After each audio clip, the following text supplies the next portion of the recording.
कवचम् वक्ष्ये प्रह्लादेनोदितम् पुरा सर्वरक्षाकरम् पुण्यम् सर्वोपद्रवनाशनम् स्वाहा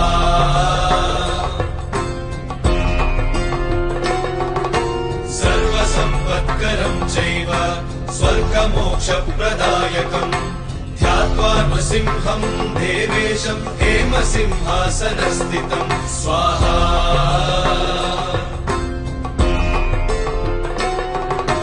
विवृत्तास्यम् त्रिनयनम् शरदिन्दुसमप्रभम् लक्ष्म्यालिङ्गितवामाङ्गम् विभूतिविरूपाश्रितम् स्वाहा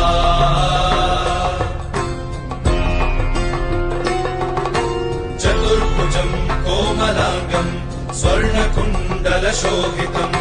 श्रिया सुशोभितम्